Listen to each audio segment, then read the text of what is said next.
Di situ temen aku itu habis nganterin gitu, dia kayak berbisik apa gitu ke Ki Atmo itu, ke dukun itu. Aku nggak tahu dia membisikkan apa. Habis itu dia keluar ninggalin aku. Ki Atmo bilang, "Yaudah kamu berbaring aja di situ," katanya. Terus di saat aku udah naik ke tempat itu, Ki Atmo bilang, "Dibuka ya bajunya."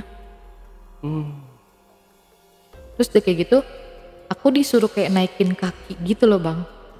Pas tidurnya kan tentang sama dia, coba naikin kakinya setengah. Aku naikin dong setengah gitu kan. Aku namanya terlentang kan ya, udahlah dia mau ngapain juga terserah gitu kan. Yang penting tujuan aku masang itu gitu kan. Terus aku kayak ngerasa kayak kok kayak ada yang narik di bawah, kayak ada yang kesedot gitu loh bang. Aku penasaran kan, aku bangun gitu kan bang, kayak nunduk gitu kan. Aku nengok tuh dia posisinya mukanya Ki Atmo itu udah di depan Miss V aku.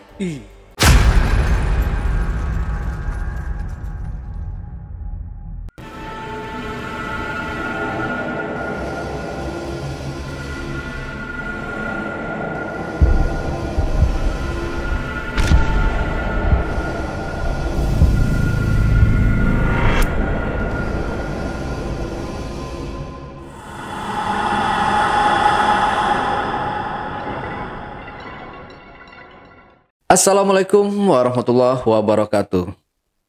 Jumpa lagi dengan saya, Ale Jejak Backpacker. Dalam obrolan misteri Jejak Backpacker kali ini, kembali saya menghadirkan seorang narasumber yang pernah mengalami kejadian mistis. Seperti apa kejadian mistis yang dialami oleh narasumber kita pada malam hari ini? Langsung aja kita sapa narasumbernya. Assalamualaikum Kak Ivi. Waalaikumsalam. Iya. Gimana kabarnya Kak Ivi? Baik, alhamdulillah bang. Alhamdulillah ya, semoga selalu diberikan kesehatan. Iya. Oke, Kak Ivi, nah Kak Ivi ini katanya kan pernah punya pengalaman mistis ya. Iya.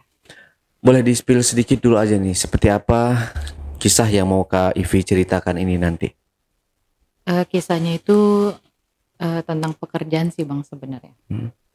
Di situ tuh aku kayak pakai pelaris. Oke. Pelaris itu semacam kayak susuk emas gitu di bagian Miss V. Oh, oke. Disimpan dulu aja kalau gitu ceritanya Kak Ivi, kita lanjut setelah ini ya.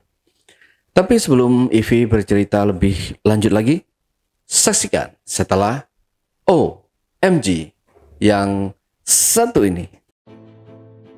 Kopi Liong Bulan, nuansa legendaris di mana keunikan rasa dan aroma mengalir dari setiap biji kopi pilihan.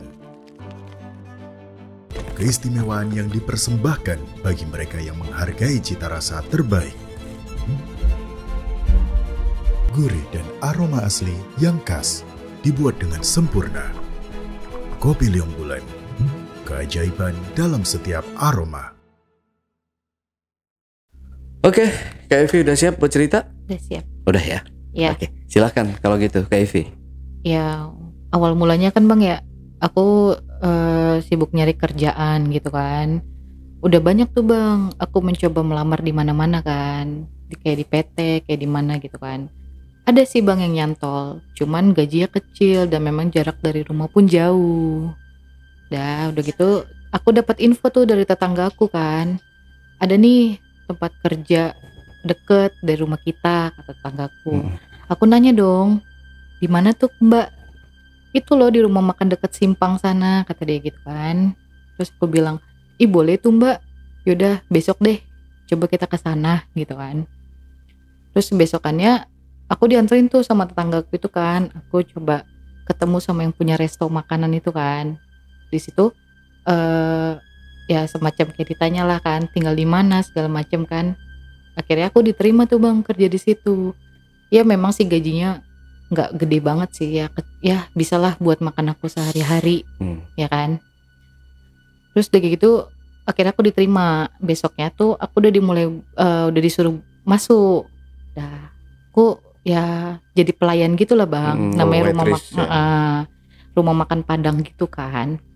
Terus udah kayak gitu ya kerja ya melayani ya kan, mencakup ke kasir juga. Terus ada tuh bang, aku customer aku dateng, dia orangnya cantik bang, cantik, seksi, muda. Aku penasaran dong kan, aku coba ajak ngobrol kan, kak kakak kerja di mana? Aku bilang gitu kan.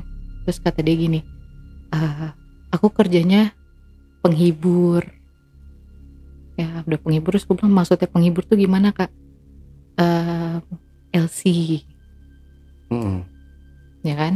Terus dia bilang, terus aku tanya dong, LC itu tuh ngapain aja sih kak? Aku tanya kan, ya kita nemenin tamu, minum, karaokean gitu kan. Terus nanti kalau memang kita dapat tamu yang baik, kita dikasih tip. Aku penasaran dong, kok kayaknya kerjanya enak banget gitu kan. Terus dia bilang, iya, tipnya berapa kak kalau boleh tahu? Ya kisaran 200 sampai 500 lah, itu di luar dari jam kerja kita ya, digaji. Oh iya kak, oh gitu. Aku bilang, kamu tertarik nggak untuk nyari sampingan?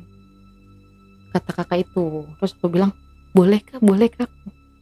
Yaudah kalau memang kamu mau nanti deh aku ajak. Udah habis setelah obrolan itu dia pergi kan bang. Udah tuh aku biasalah ngelayanin segala macam. Beberapa hari kemudian dia tuh datang lagi bersama laki-laki. Terus udah gitu dia manggil aku kan, Vih sini deh gitu kan. Kamu masih berminat nggak? Kata dia gitu kan. Mumpung mami aku lagi nyari kandidat lagi. Udah aku bilang, oh boleh kak, boleh deh aku mau coba. Aku bilang kan. Terus kata dia, yaudah boleh deh. Nanti malam ini kamu pulang jam berapa? Aku sih closingan jam 10 kak. Aku bilang. Terus kata dia, yaudah boleh nanti aku ini deh, aku minta nomor kamu deh, kata dia gitu kan. Ya udah, tukeran nomor handphone tuh bang kami. Akhirnya pas jam 10 kurang dia ngechat, kamu udah selesai belum kerjanya? Aku bilang, oh udah kak, udah. Aku bilang gitu kan. Ya udah, aku jemput ya. Aku dijemput tuh bang sama dia. Pas dijemput tuh dia bilang, kamu mending ganti baju dulu deh. Dia sempet tuh bang nganter aku tuh ke kosan. Aku bilang, kak aku berpakaian kayak gimana ya? Aku bilang gitu kan. Terus kata dia, ya udah berpakaian yang mana? Aku kasih unjuk nih, kak yang ini, enggak yang ini. Aku sampai 3 kali tuh bang, aku tunjukin tuh. Akhirnya di pilihan ketiga, dia bilang, yaudah yang ini aja. Ini kayaknya lebih pantas sama kamu. Terus udah kayak gitu, diajak lah tuh aku bang ke tempat dia kerja, ya kan? Diajak ke tempat dia kerja. Itu baru pertama itu bang, aku nginjekin lokasi yang lampunya kedap-kedip gitu kan. Lampunya kedap-kedip, banyak orang laki-laki keluar masuk lalu lalang. Di situ akhirnya aku dikenalin dong kan ke maminya. Mi ini ya namanya Ivy kata dia gitu kan. Oh iya, kamu berminat kerja di sini? Aku bilang iya berminat. Aku bilang ya udah panggilnya mami aja ya katanya. Terus aku bilang oh iya Mi, mau bilang gitu kan. Udah tuh bang malam itu aku kepilih tuh sama si temanku ini kan. Akhirnya dibawa lah tuh ke satu ruangan gitu bang, kayak tempat karaoke gitu kan. Dikenalin tuh aku, ini nih LC baru gitu kan. Terus udah dikenalin, udah tuh aku nemenin tuh bang, ada om-om lah kalau nggak salah gitu kan. Om-om tuh umur berapa lah gitu. Aku nemenin nyanyi, nemenin minum ya kan. Setelah itu pas sudah selesai aku nemenin gitu, aku dikasih tip bang. Dan tipnya itu ya lumayan sih bang, 350.000 oh nggak salah. Dan di situ kan aku nemenin itu kan dihitungnya kan per jam kan bang. Nah udah per jam itu aku situ kok nggak salah nemenin dia tuh 4 jam lebih lah, dihitung kan. Akhirnya pas sudah selesai nemenin pelanggan itu, aku keluar kan sama yang lain. Terus kami disuruh ngumpul di satu ruangan juga, memang khusus untuk kalau kayak nunggu tamu. Nah gitu di situ maminya bilang, keren Ivy, baru perdana sudah ada yang suka sama kamu. Itu posisinya dulu masih zaman muda ya bang. Masih muda aku kan, nggak kayak sekarang gitu kan. Terus udah kayak gitu aku bilang, ya syukurlah Mi kalau memang ada yang suka sama aku bilang kan. Terus udah habis kayak gitu, terus tuh Bang tiap malam aku ya kan nemenin. Akhirnya aku ketemu satu laki-laki, dia baik memang. Jadi dia setiap ke tempat itu dia selalu mintanya aku yang nemenin. Ya kan udah nemenin gitu. Pertama kali dia datang itu aku dikasih tip besar Bang.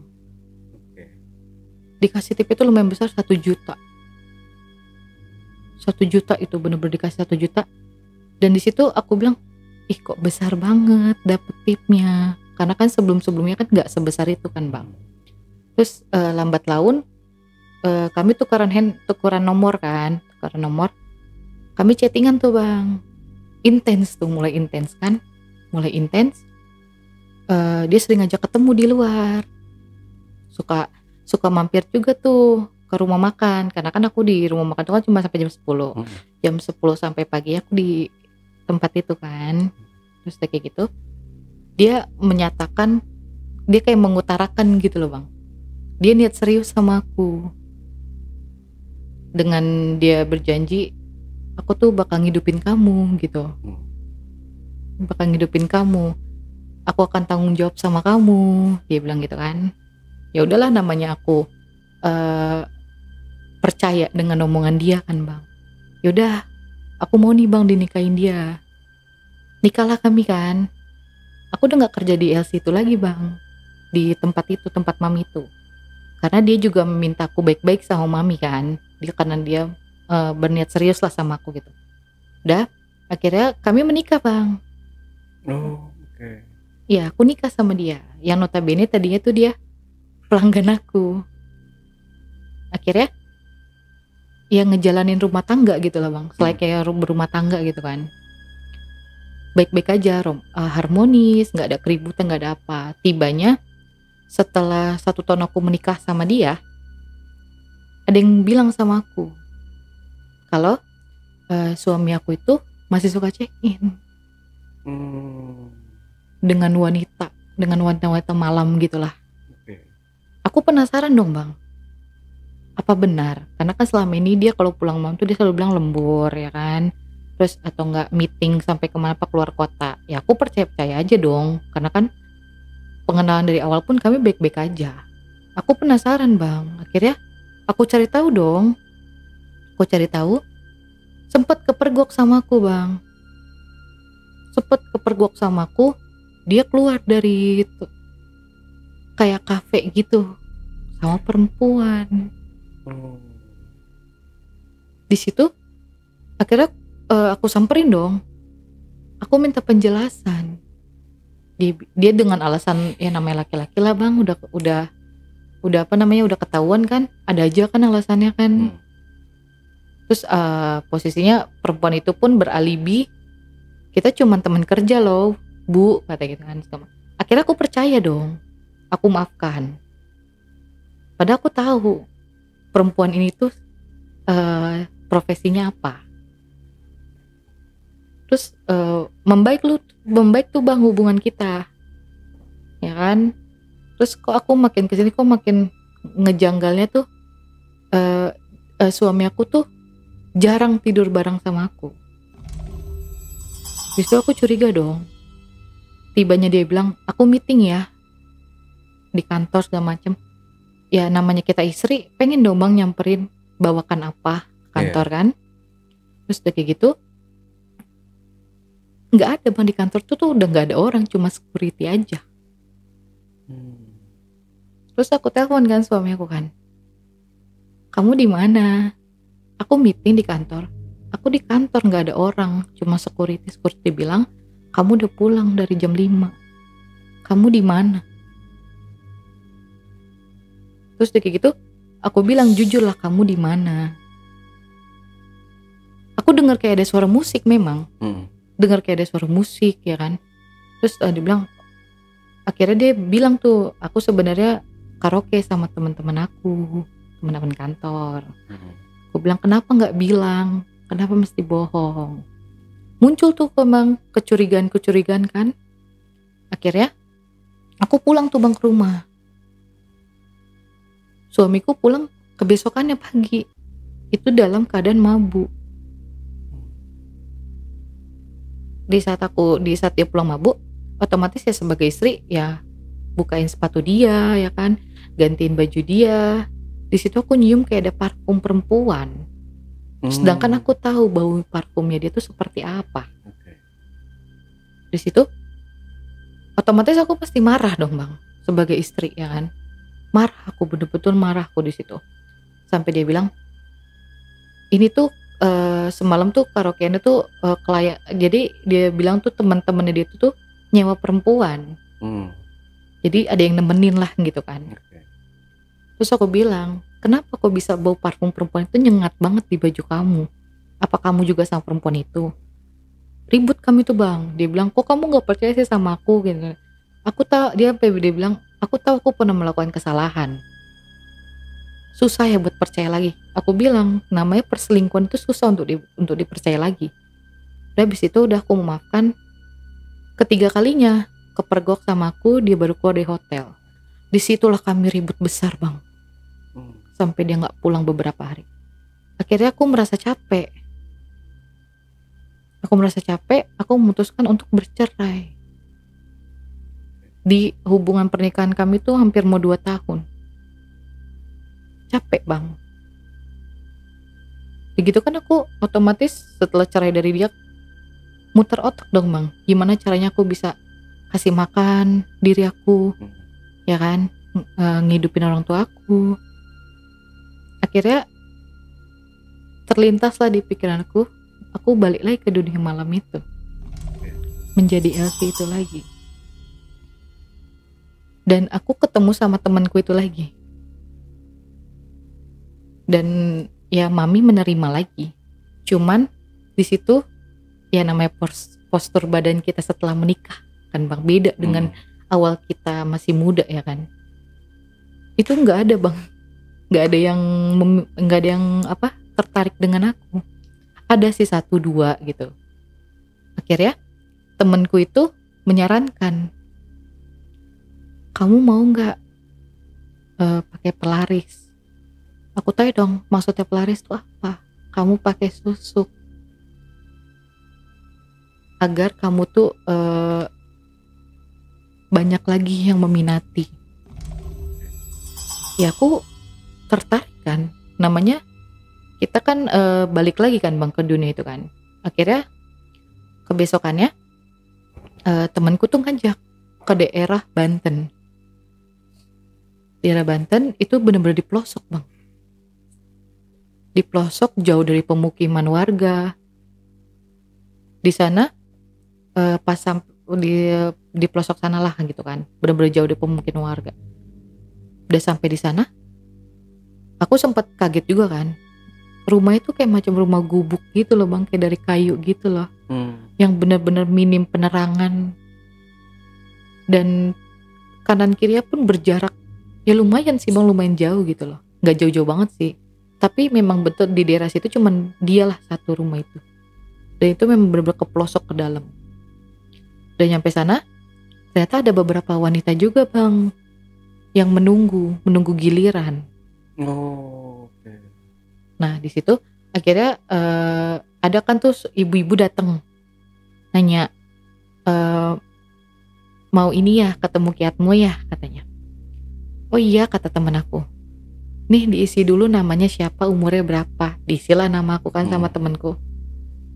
Terus udah kayak gitu disuruh nunggulah kami bang di depan. Nunggulah kan kami.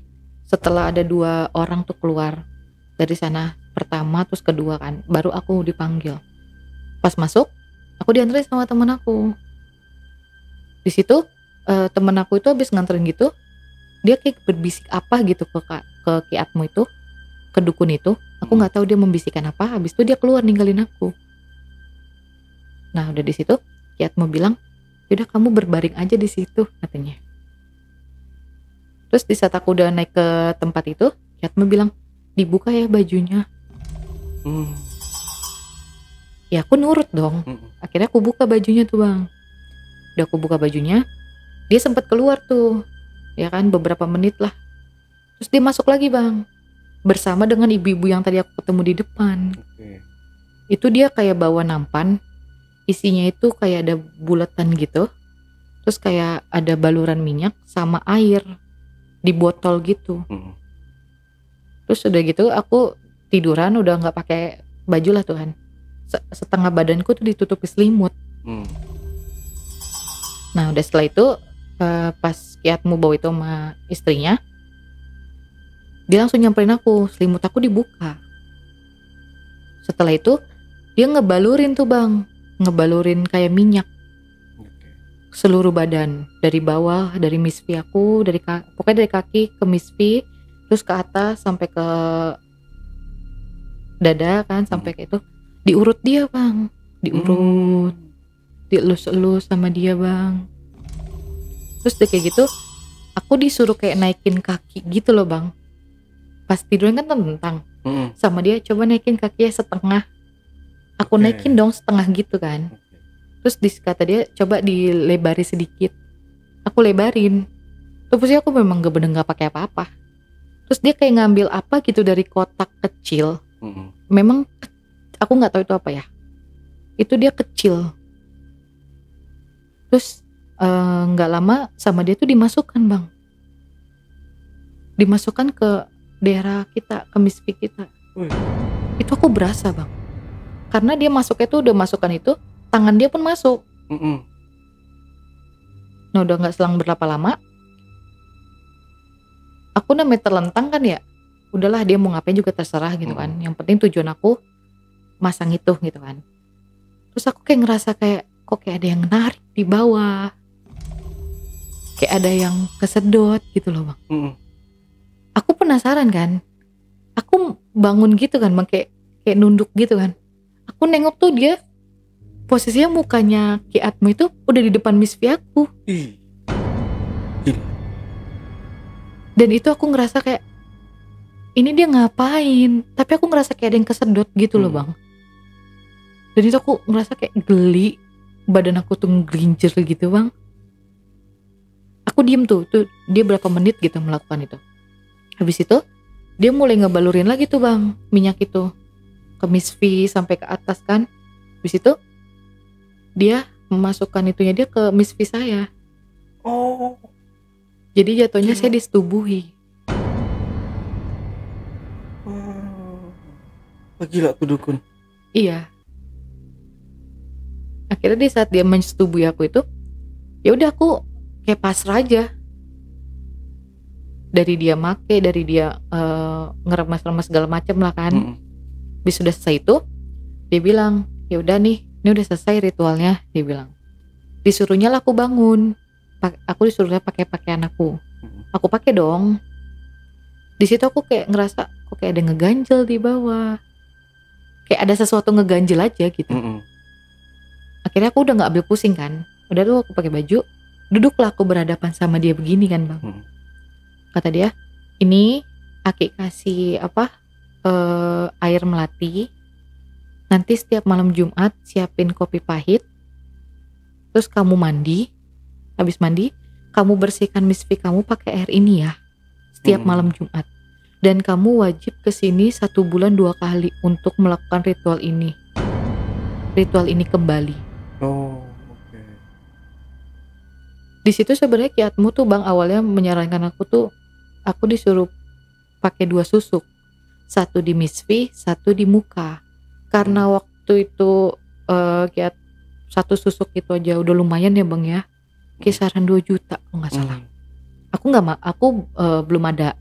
Jadi aku minta saran sama Kiatmu, lebih baiknya di mana?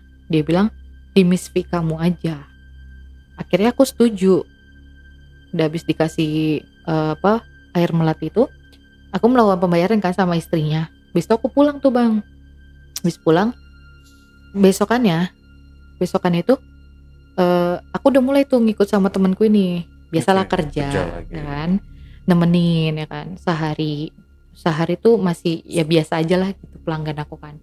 Nah di hari ketiga Bang, ada 1 pelanggan aku yang tertarik banget sama aku Bang, sampai dia tuh minta ngajak aku tuh untuk staycation. Dan itu aku baru karena posisinya kan memang badan aku nggak secantik dulu kan bang, seseksi dulu tuh nggak. Otomatis aku berpikir dong, oh apakah sudah bekerja susuk ini gitu kan. Udah tuh aku nemenin dia tuh bang, kayak minum lah, karaokean sama temen-temennya, sampai dia tuh membisikkan ke aku, kita staycation yuk kata dia. Terus aku bilang lu sama mami, karena itu kan di luar SOP lah bahasanya kan. Akhirnya dia nyamperin mami tuh bang ke ruangan sebelah. Akhirnya sama mami dibolehin.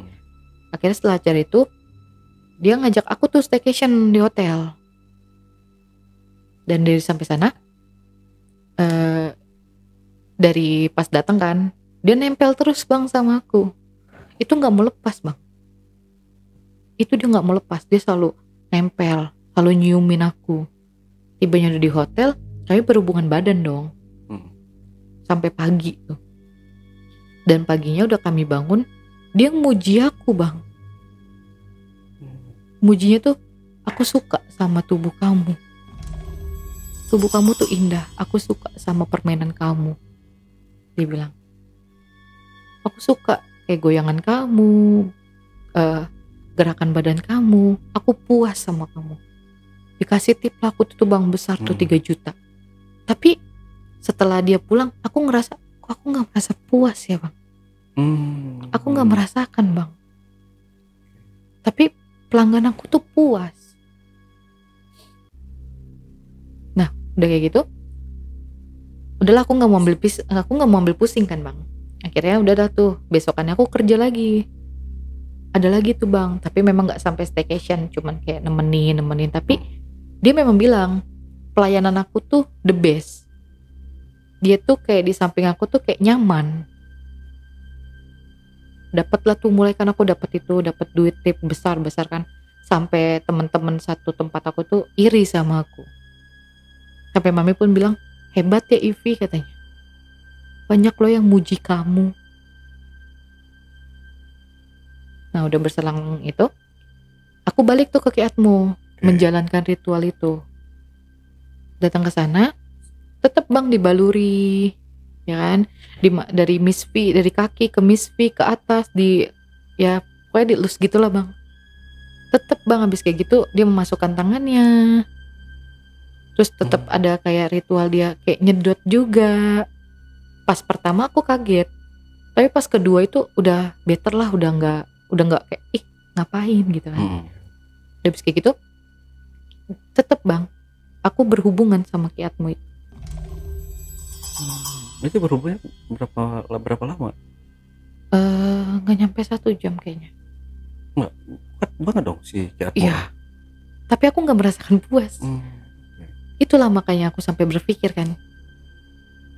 Akhirnya udah setelah itu dikasih tahu lagi dengan kopi hitam, dikasih lagi dengan minyak melati air melati yang baru. Kira aku pulang tuh bang. Biasalah besokannya kan kerja lagi kan.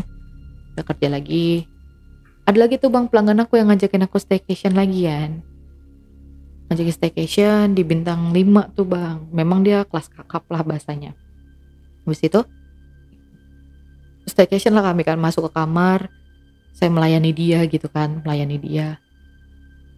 Berhubungan segala macem kan. Dan tetep bang klien aku ini tuh puas dengan permainan aku, dengan servis aku, tapi aku tidak merasakan puas. Dan pelangganku tuh bilang, aku suka deh sama gayamu segala macem gitu kan. Dan pokoknya setiap klien aku itu ngajakin staycation, aku selalu dapet tip besar.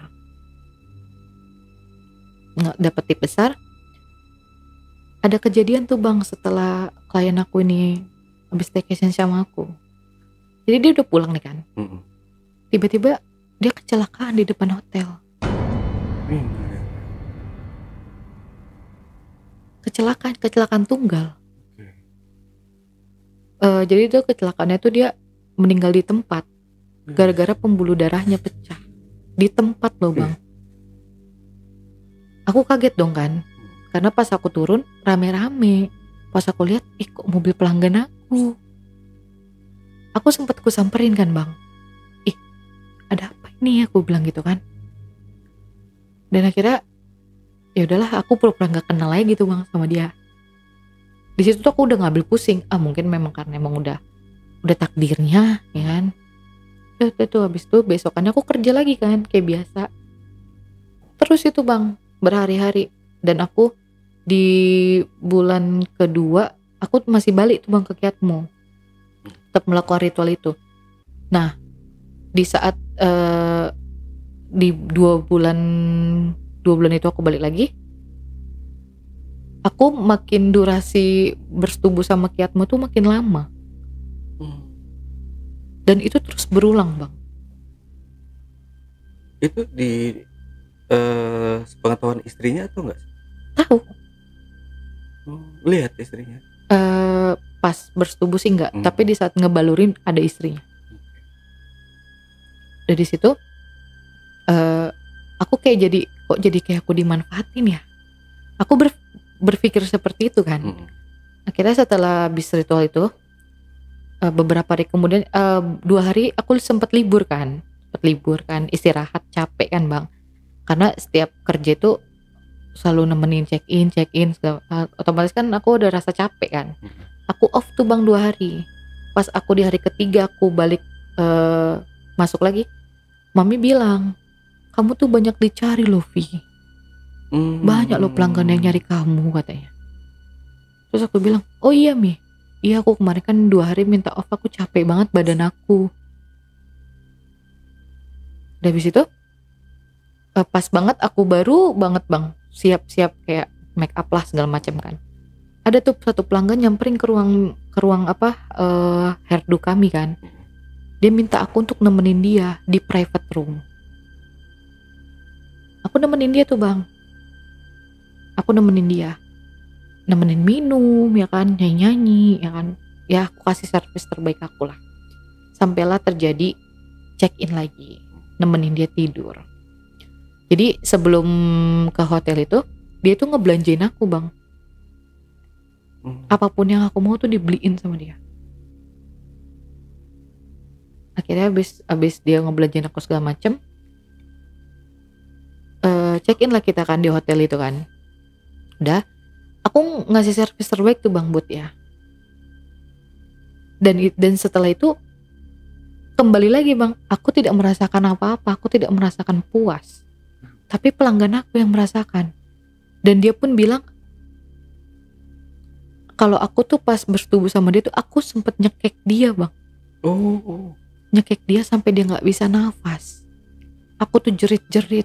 Aku kayak macam orang kerasukan. Tapi aku tuh gak sadar kok aku tuh melakukan itu. Aku gak sadar melakukan itu. Dari situ ya udah, akhirnya aku bilang, ya udah maaf om, tapi aku nggak merasakan itu. Mungkin memang om merasakan, aku meminta maaf. Terus udah mulai kayak gitu, aku jadi malas dong bang balik lagi ke Kiatmo. Karena kan aku berpikir kok aku kayak macam dimanfaatkan sama dia. Akhirnya aku nggak balik tuh bang ke sana. Itu pelanggan aku banyak banget bang, banyak. Akhirnya aku merasa puas kan. Merasa puas tuh karena uangku tuh banyak, apapun yang aku mau tuh aku dapat. Akhirnya aku nggak menjalankan ritual itu lagi. Dan tibanya lagi ada kejadian lagi sama kayak pelanggan aku sebelumnya. Aku tuh kayak jadi pas berhubungan itu bang, aku kayak nyekek dia sampai nggak bisa napas, sampai dia ketakutan nengok aku, mata aku tuh melotot. Terus katanya aku tuh kayak bergaya kayak ular gitu bang. Tahu kan abang kalau ular jalan gitu-gitu kan? Nah kayak gitu bang.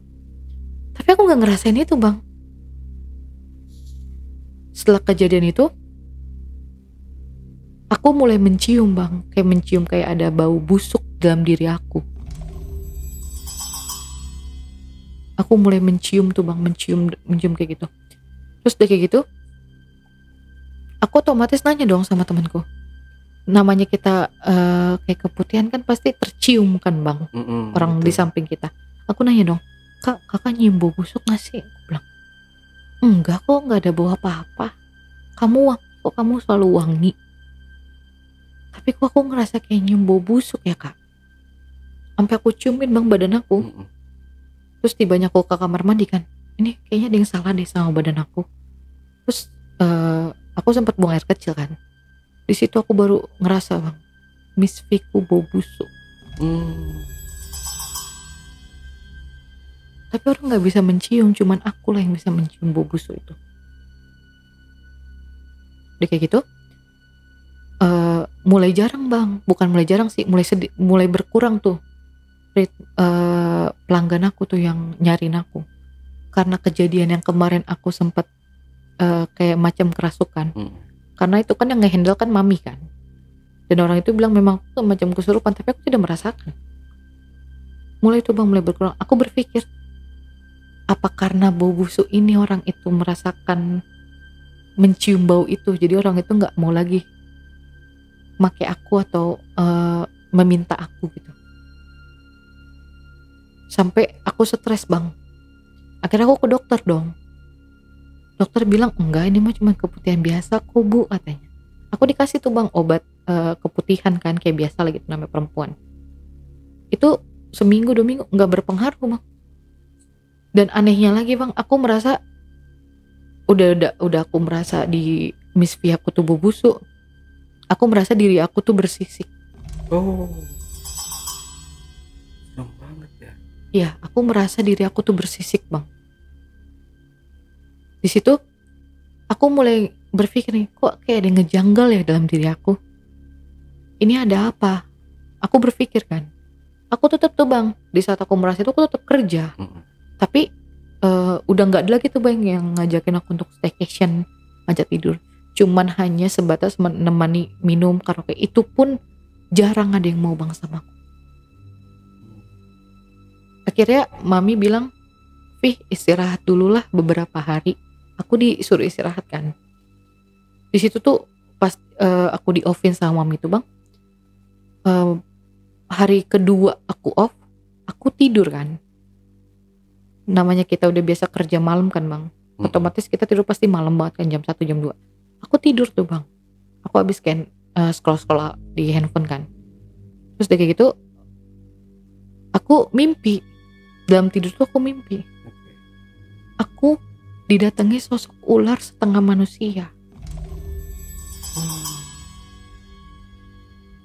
Itu sosok itu bang, mukanya mirip banget sama aku bang. Itu bener-bener mirip, badannya, mukanya mirip sama aku bang. Akhirnya aku tuh bangun dong kaget. Aku bilang, tadi aku mimpi apa ya? Tapi bener-bener kayak nyata bang, di depan aku bang. Ular, kayak kalau bisa dibilang siluman ular. Dari tengah ke bawah itu ular, dari tengah ke atas tuh manusia. Itu mukanya mirip banget sama aku. Udah kayak gitu aku udah aku nggak berpikiran yang negatif atau yang aneh-aneh kan. Aku bilang mungkin bunga tidur. Itu aku dimimpin sosok ular itu bang 2-3 hari. Di situ posisinya di hari ketiga lah. Akhirnya aku minta temenin dong sama temanku ke dokter yuk. Kayaknya ada yang masalah di dalam diri gue. Aku bilang gitu kan. Yaudah yuk ditemenin lah sama dia bang. Dan dokter bilang enggak ada apa-apa. Medis tuh nggak ada bang. Dari dunia medis tuh aku nggak sakit apa-apa. Cuman kecapean doang katanya. Akhirnya dikasih obat kan. Obat kayak penenang buat tidur, istirahat kan. Dikasih lah tuh obat. Minum aku. Sehari 2 hari udah baik. Aku gak mimpi itu. Nah udah beberapa hari mimpi lagi aku bang. Akhirnya aku ngerasa kok kayak ada yang ngejanggal ya. Akhirnya aku minta temenin nih sama temen aku. Kak temenin lagi yuk ke Ki Atmo. Karena aku berpikir ini ada sangkut pautnya bang. Karena kan memang setelah terakhir aku kesana, aku udah gak kesana lagi. Udah gak menjalankan ritual itu yang sebulan 2 kali ke Ki Atmo itu. Nah udah habis kayak gitu, kesanalah kami bang datang. Sampai sana, ada ibu-ibu lagi lewat. Mbak mau kemana? Mau ke rumah itu bu, aku bilang. Ke Ki Atmo, iya. Loh mbak gak tahu. Loh kenapa bu? Kami penasaran dong kan. Ki Atmo kan udah meninggal 1 minggu lalu. Aku sama temanku tuh kaget dong. Loh, kok kita nggak tahu ya? Dah akhirnya aku sama temanku tuh memutuskan untuk datang ke rumah itu kan. Dan pas datang ke rumah itu, aku disambut sama asistennya dia yang notabene istrinya. Dia nanya, Mbak ada keperluan apa? Katanya. Terus aku bilang lah, mau ketemu Ki Atmo. Ki Atmo udah meninggal minggu lalu. Di situ aku kaget kan. Oh, terus jadi bagaimana ya bu? Ya udah nggak ada lagi, pasien pun udah nggak ada yang kesini. Akhirnya kami nggak dapat apa-apa kan bang, nggak dapat jawaban, nggak dapat apa. Pulang kami ke rumah. Setelah pulang di situ, aku makin banyak ini loh bang, kayak kejanggalan. Aku merasa diri aku kayak semacam ular, bersisik, bau busuknya makin menyengat. Akhirnya aku pulang dong ke rumah orang tuaku. Di saat aku pulang ke rumah orang tua aku itu, pas udah beberapa hari aku di sana, malam itu terjadi. Aku tidur, posisi aku merem, aku jerit-jerit bang. Aku jerit-jerit, kayak aku ngeliat sosok ular itu lagi. Di situ orang tua aku mencoba untuk membangunkan aku kan. Sampai bilang, kamu kenapa? Hei bangun, kamu kenapa? Terus aku bangun, kenapa mah? Aku bilang, kamu kenapa jerit-jerit? Kata dia. Enggak, aku gak jerit-jerit. Kamu tadi jerit-jerit loh. Sampai kami tidur tuh kami bangun. Terus akhirnya aku bilang, oh mungkin aku ini kali mah mimpi apa ngigo, aku bilang. Oh yaudah lanjutlah nak tidur, kata mamaku. Sehari 2 hari biasa aja. Ketiga harinya bang, setelah kejadian itu, aku mimpi lagi. Aku didatangi sosok ular setengah manusia. Dan itu dia nunjuk-nunjuk aku. Matanya melotot. Jadi badannya dia itu ngelilit kaki aku. Di situ aku nggak bisa gerak, nggak bisa teriak, nggak bisa apa. Terus tiba di saat aku mulai aku merasa aku merem kan, aku merem lagi. Aku terbangun langsung sadar. Aku bilang, kok aku mimpi itu lagi ya? Aku bilang. Dan akhirnya makin lambat lah makin laut setelah mimpi itu bang, orang tuaku tuh ngerasa kok anakku ini kok setiap malam tidur suka jerit-jerit, sedangkan aku nggak merasakan aku jerit. Akhirnya orang tuaku tuh bilang, cobalah yuk dek diruqyah sama Pak Ustadz. Dipanggil lah tuh Pak Ustadz ke rumah, diruqyahnya lah aku kan. Di situ orang yang ada di lokasi tuh ya bang ya, bilang kalau aku sama Pak Ustadz itu kita kayak beradu gitu bang. Okay. Kayak ribut gitulah. Tapi aku nggak tahu jelasnya ribut apa ya. Sampai Pak Ustadz itu tuh terpental dan mengeluarkan muntah darah. Aku nggak ngerti jelasnya itu ya kayak gimana. Dan udah kayak gitu, Pak Ustadz itu bilang sama ibu aku, anaknya dijaga ya bu. Anaknya harus dipantau. Jangan biarkan dia sendiri. Jangan membiarkan dia tuh melamun atau apa. Dan habis itu aku dikasih tuh bang kayak air doa gitu kan. Minum tuh. Membaik bang. Sampai seminggu tuh. Aku gak ada gangguan apa, gak ada apa kan. Gak merasa apa. Tapi masih tercium bau busuk gitu bang. Makin menyengat tuh kan bang. Habis itu setelah 1 minggu itu aku mulai lagi bang. Aku jerit-jerit, aku teriak-teriak pas aku tidur. Dan akhirnya ibuku nyamperin Pak Ustadz lagi dong. Dia menjelaskan tuh, Pak Ustadz kok anak saya kembali lagi, sebenarnya ada apa? Disitulah Pak Ustadz bilang, apa boleh saya ke sana? Datanglah Pak Ustadz itu sama ibuku kan ke rumah. Diruqyahnya lagi lah aku bang.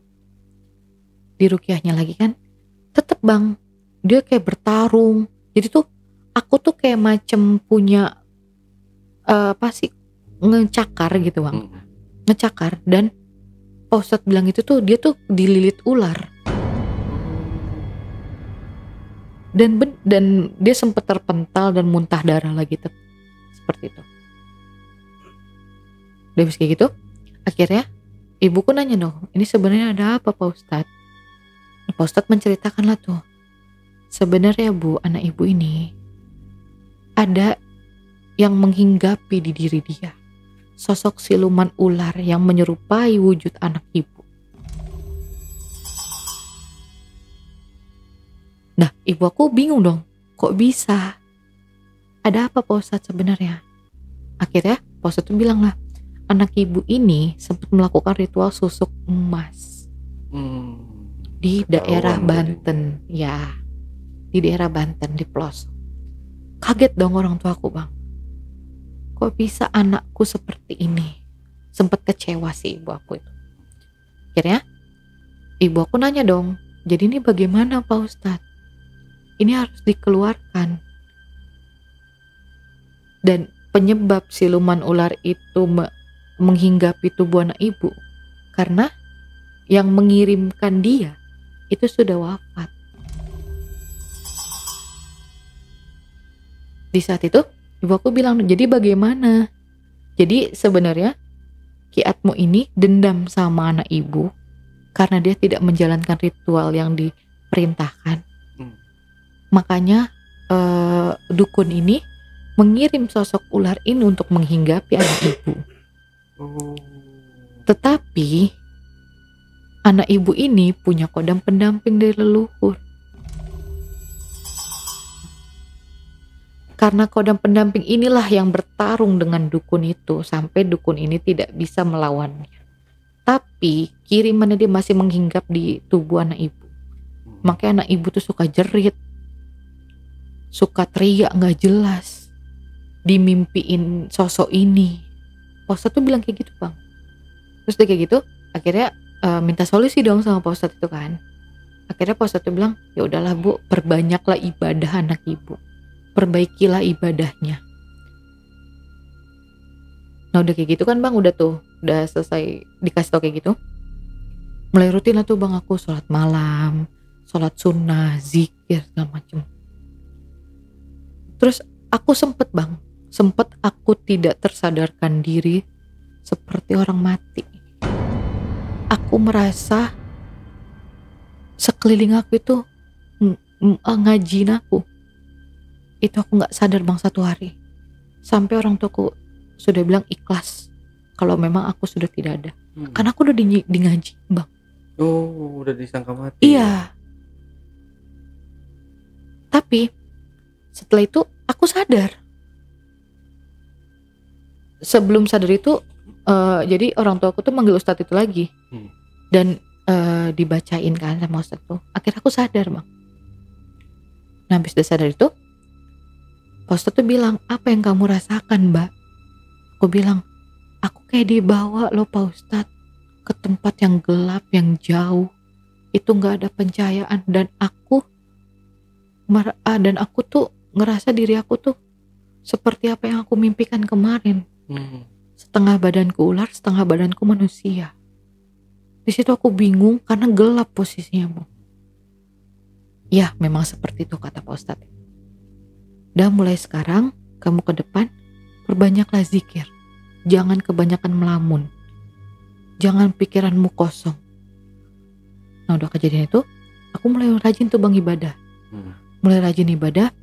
Aku udah gak suka ikut pengajian ya kan. Baca-baca Al-Quran lah setiap waktu itu kan.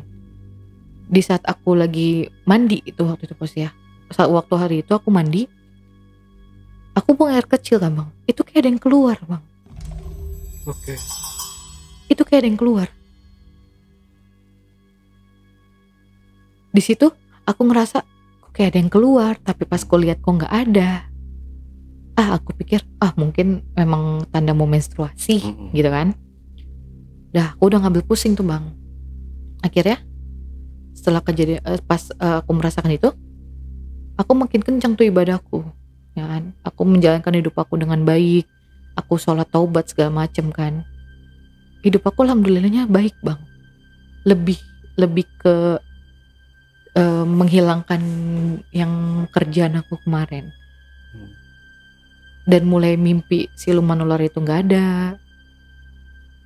Terus kayak aku tuh nggak jerit-jerit malam gitu.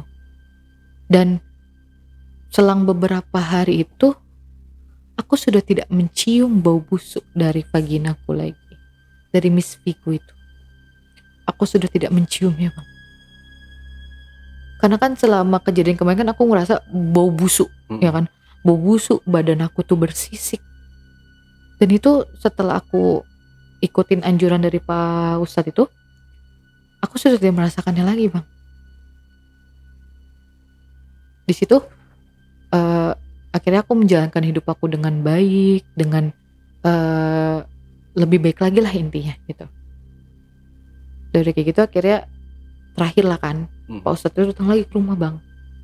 Dan Ustadz itu bilang, alhamdulillah susukmu sudah keluar. Dengan kamu sudah memperbaiki ibadahmu, kamu sering-sering berzikir, kamu meninggalkan dunia kelammu itu. Semoga setelah kejadian ini kamu tidak balik lagi ke sana, ke kehidupanmu yang gelap sebelumnya. Berarti tinggal tempat orang tua. Iya. Untuk menghidupi sehari-hari dari orang tua dong? Enggak, aku udah kerja lagi bang. Udah kerja lagi. Iya. Tapi alhamdulillah nggak di tempat yang seperti itu. Enggak ya, bang, udah tidak, aku udah meninggalkan lah bang. Aku benar-benar meninggalkan dunia malam itu sudah. Oke. Berarti ini kalau misalkan Kak Ivi ke dukun ini ya, kalau menurut cerita Kak Ivi itu kayak disedot ke kemaluannya, dimasukin jarinya, bahkan sampai punyanya si dukun juga sampai dimasukkan. Berarti kan intinya berhubungan badan dengan si dukun ini. Iya betul. Dan artinya dukun ini berarti dukun cabul juga. Iya, dukun boleh dibilang ya mujarab juga gitu ya. Iya betul. Karena di sini Kak Ivi ya berhasil gitu dengan banyaknya tamu yang datang bergantian sana sini, bahkan banyak yang nyariin juga tamu-tamunya. Uang di tangan udah banyak gitu. Betul. Tapi Kak Ivi kenapa mau dengan apa yang dilakukan oleh si dukun ini? Ya karena kan memang kita niat ke sana kan untuk pasang susuk. Jadi apapun yang dilakukan dukun itu ya kita harus terima. Contohnya kayak ritual yang dia masukkan susuknya itu pakai tangan dia, yang dia menyedot pagi kita, yang dia menyetubuhi kita, yang dia meraba-raba badan kita, ya kita memang itu. Ya memang itu ritualnya. Tapi memang terdengar suara desahan erangan juga dari si dukun ini. Iya, tapi aku tidak merasakan puas. Masih muda ya? Enggak sih. Udah umuran berapa? Umuran kisar, ya udah tua juga sih bang, 50-an 60-an lah. 50-60.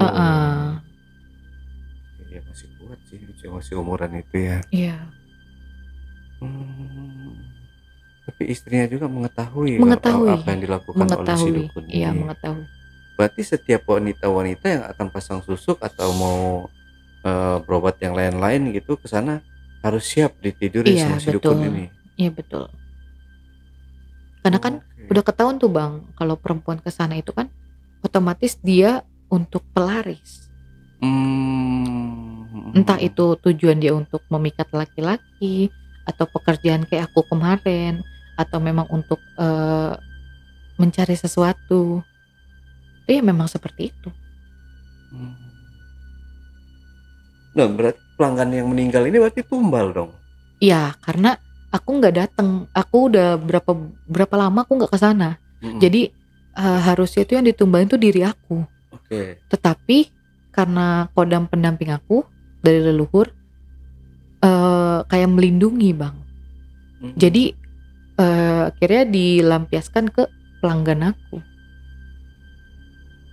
Gitu. Oke. Nah, berarti ini kan bentuknya kecil ya. Iya, iya. Namanya si susuk ini Iya, ya. betul. Yang saya tahu ya dari orang-orang, dari cerita sana sini gitu. Jadi bentuknya itu seperti kayak mungkin jarum ya, jarum tapi panjangnya mungkin sepanjang padi. Ya apa namanya, beras lah gitu. Iya. Nah, itu kan berarti ini dimasukkan ke misfi kita. Di dalam. Iya, masuk ke dalam. Oh, berarti bukan kayak ditempel di pipi-pipinya gitu bukan. ya? Masuk sampai ke dalam, sampai jari dia pun masuk untuk mendorong dia sampai ke dalam.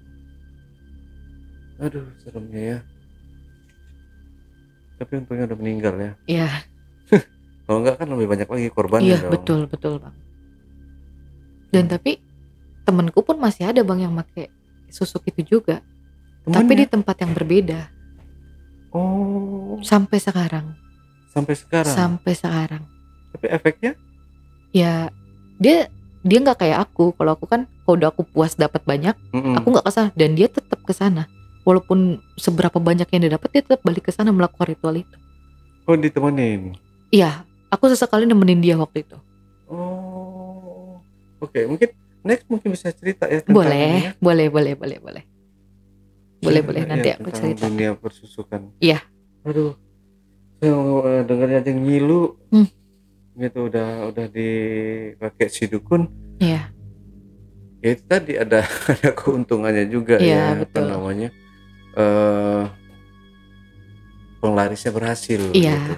Tapi rata-rata sih kadang-kadang ya ada yang mereka cuma dimanfaatkan oleh dukunnya aja nih, cuma dipakai tapi ternyata tidak berhasil gitu ilmunya. Iya, betul. Oke. Ya, mudah-mudahan ini jadi pelajaran untuk kita semua ya, Kak Ivi ya. Iya. Mungkin Kak Ivi mau menyampaikan sesuatu ke teman-teman di rumah. Silahkan kalau ada. Untuk semua perempuan, walaupun sesulit apapun keadaan ekonomi kalian, yang pernah ya terjun ke dunia malam, apalagi sampai memakai pelaris, karena itu akan berefek panjang untuk kehidupan kedepannya. Itu aja sih. Betul. Jangan sekali-sekali kita pergi ke dukun ya. Iya, betul. Kita percaya aja sama Tuhan ya, sama Allah ya, kalau kita Muslim gitu. Iya, betul. Pokoknya ya dukun ya gitu deh. Iya, gitu betul. Ya. Oke, Kak Ivi, terima kasih buat waktunya. Sama-sama, Bang. Teman-teman, ambil cerita ini yang baik-baiknya aja, buang yang buruknya. Anggap aja ini hanya hiburan semata ya. Buat kalian juga yang punya pengalaman menarik dan ingin bercerita langsung di studio Jejak Backpacker, teman-teman juga bisa menghubungi admin melalui nomor WhatsApp di 0858 47683. Wassalamualaikum warahmatullahi wabarakatuh. Oke, Kak Evi, terima kasih buat waktunya. Sama-sama. Ya, semoga Kak Evi, pokoknya doa terbaik dari saya dan tim Jejak Backpacker buat Kak Evi ya. Jangan sampai kembali lagi ke dunia malam seperti itu. Iya, betul, Bang. Ya, karena ya selain dosa, penyakit-penyakit ya apa namanya, penyakit kelamin juga banyak menghinggapi. Iya, betul. Oke, Kak Evi, terima kasih dan sampai jumpa.